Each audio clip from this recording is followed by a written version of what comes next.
Greetings, geeks. This is Rose with Geek to Me Crafts, where I help you source affordable craft supplies as well as provide tutorials and DIYs. Today, I have a haul for you from one of my favorite stores, ScrapsKC, and I'm just going to be showing you all of the things that I picked up today.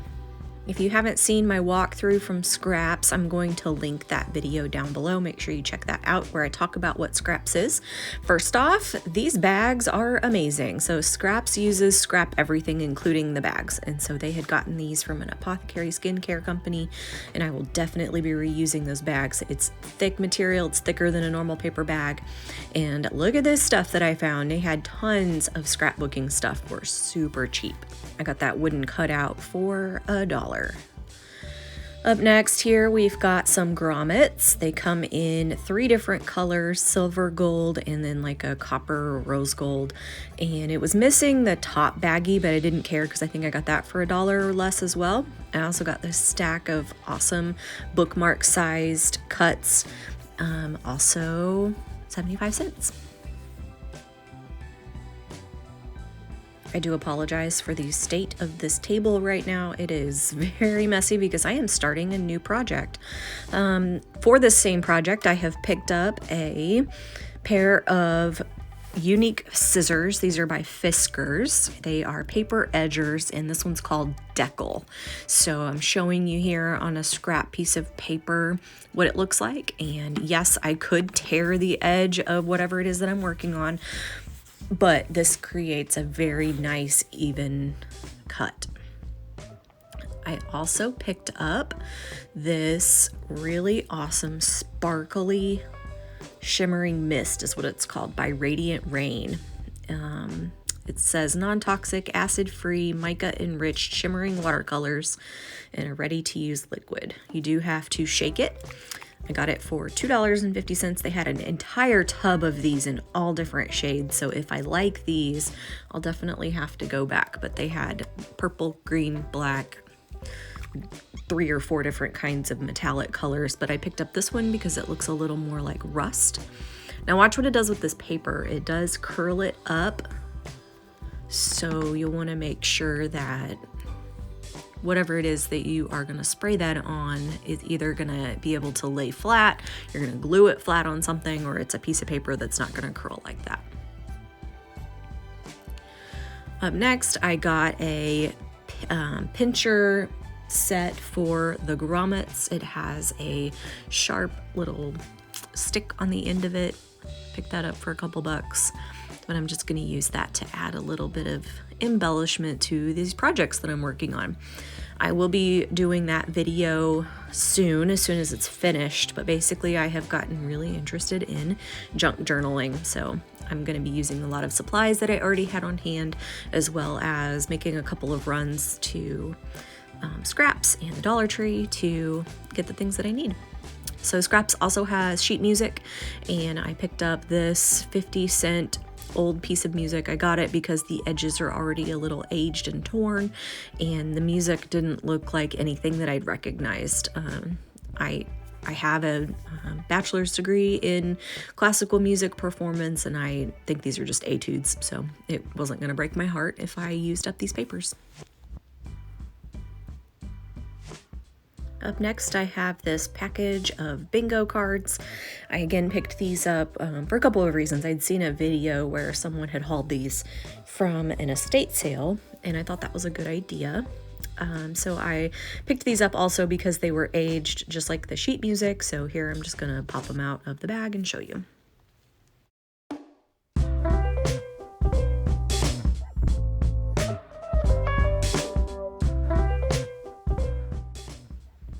Okay, so here I actually opened this at the store to make sure that the package was actually full.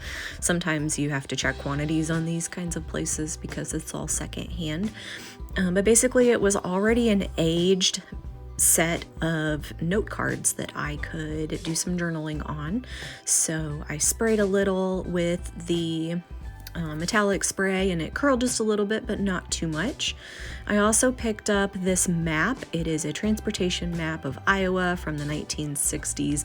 I am fully intending to just deconstruct that because it's old and obviously never used. This I didn't realize was boy themed. I do have a son, but I'm not planning on doing a lot of journaling specifically for him, so I'm probably going to be deconstructing some of these vellum sheets, but they were only $1, so I didn't lose too much on those.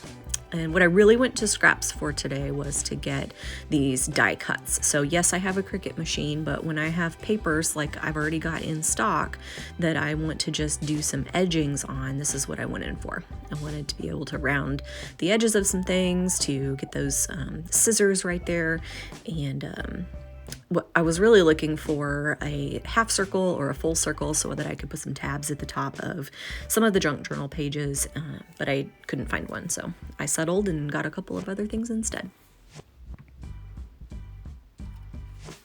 So I also was going in to find some stains or some oxides to distress some paper, and I did find a couple of good stamps. This one is in the shape of a football. It's called Cocoa, and it's by Color Box. It says Pigment Brush Pad, and it's made in the USA, called Cat's Eye.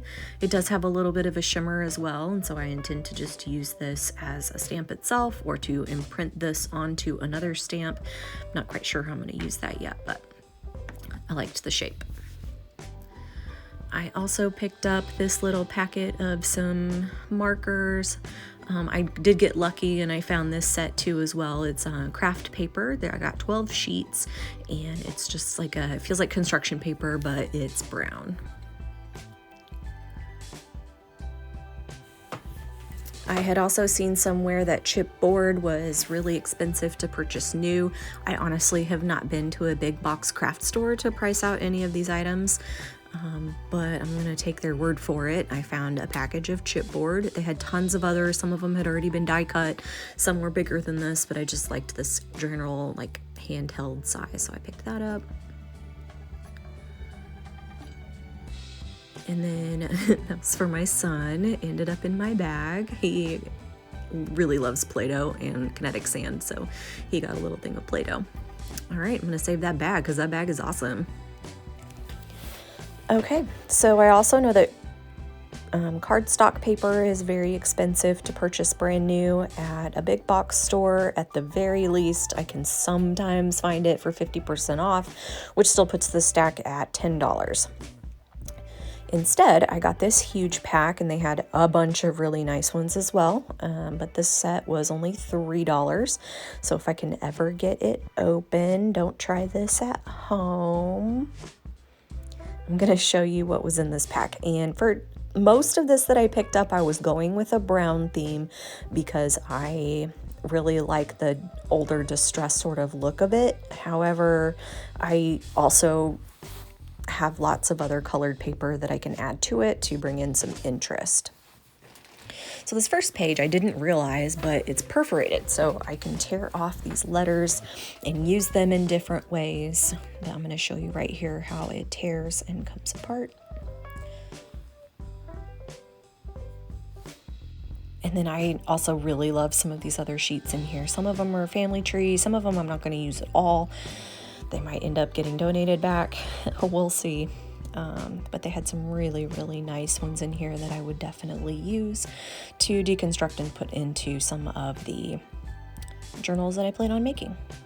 If you've made a junk journal before, or if you've wrecked a book in the past, will you please comment below? Okay, so this I was really excited to find this. I will also put in the description box a link to a paint by number that I just finished.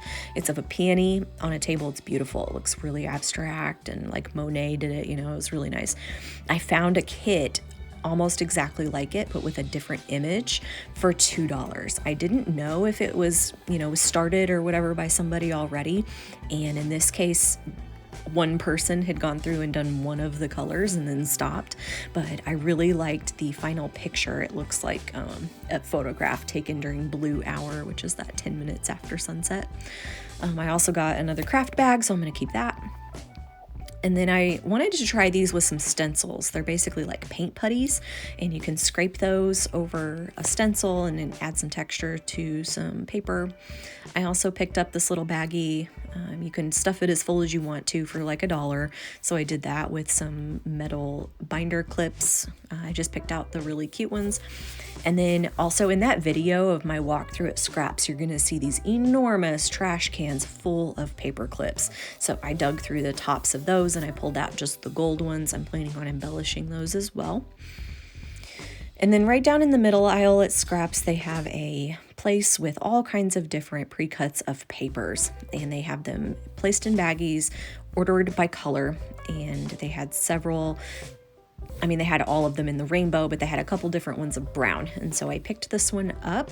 It looked like an interesting older set of papers. And then right here, I'm going to show you how you want to check the backs of these too, because some of this paper, even though it's already been cut, the backs of it have interest as well. So not all of them are going to be white on the back. And then right here, you can see that the paper is bent and kind of used already, but I'm going to cut them, distress them, further age them, so I'm not really concerned about the quality. But look at the back of these papers. They're just so interesting. I really like those green ones. Green and brown just go so well together. It just adds to that antique rust sort of look. I did go ahead and pick up a brand new thing of glue sticks. I got some of the stencil paint cream in amber, and then I got some vellum. I'm going to show you here. This vellum has a little bit of a shimmer to it. Thought it was pretty. I could take those apart, add them as interesting elements in my junk journal. I also picked up looks like a chrysanthemum stamp, and they had a whole box of these old slide projector film pieces by Kodak. So I picked up some of those as well. I can't tell what the date is, but this one looks like a riverboat scene in France or something. And then I just picked up a few other things to add to my junk journals, and I had so much stuff they had to put it in a second bag. So on the side, I didn't realize, but there are ampersands on the back, on the side of that one bag, so I'm definitely going to take that apart. Well, hey, if you got value out of this, please subscribe. I thank you for watching all the way to the end, and let me know in the comments below, what do you want to see next?